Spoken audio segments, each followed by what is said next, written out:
Iran imeingia katika awamu nyeti ya kisiasa na kiusalama baada ya mkuu wa jeshi lake kutoa onyo kali dhidi ya kile ilichokitaja kuwa kauli za uchokozi zinazolenga Jamhuri ya Kiislamu.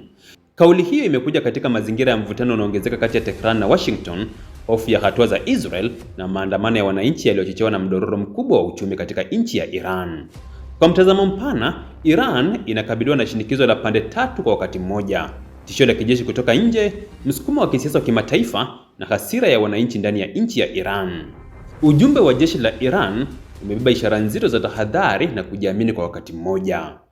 Uongozi wa kijeshi katika nchi ya Iran umesisitiza kuwa vikosi vyake viko katika hali bora zaidi ya utayari kuliko kabla ya vita vya hivi karibuni, hali inayokusudiwa kuzuia adui yote kufikiria kuchukua hatua ya kijeshi.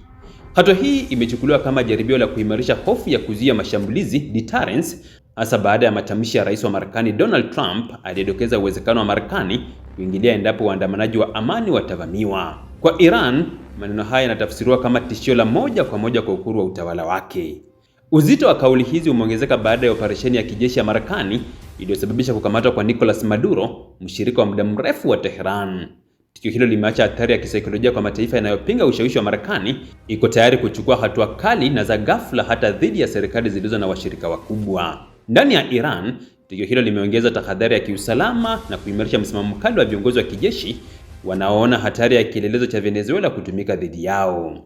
Wakati shinikizo la nje likiongezeka, hali ya ndani ya Iran nayo imezidi kuwa tete zaidi. Kuanguka kwa thamani ya sarafu ya rial kumeathiri moja kwa moja maisha ya wananchi wa Iran, huku bei za bidhaa za msingi zikiongezeka kwa kasi kubwa.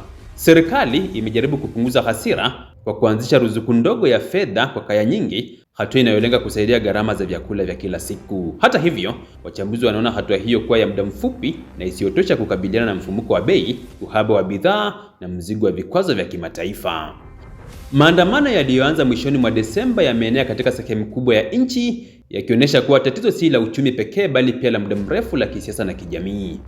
Hasira ya wananchi imechochewa na miaka ya shinikizo, ukosefu wa ajira na hisia ya kutengwa kwa Iran katika jukwaa la kimataifa. Kwa serikali ya Tehran, maandamano haya yanatazamwa kama changamoto ya moja kwa moja kwa mfumo wa utawala wa kidini na hivyo kuchanganya masuala ya usalama wa ndani na hofu ya uingiliaji wa nje.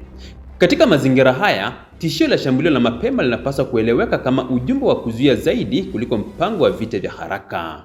Iran inalenga kuonesha kuwa haitatetereka kirahisi na kwamba gharama ya kuishambulia itakuwa kubwa zaidi. Hata hivyo, ukali wa maneno unaongeza hatari ya makosa ya kimahesabu, hasa katika eneo ambalo tayari lina mvutano mkubwa unaohusisha Marekani, Israel na washirika wao. Kwa ujumla, Iran ipo katika kipindi ambacho maamuzi yake yanaweza kuathiri usalama wa Mashariki ya Kati na mizani ya nguvu duniani.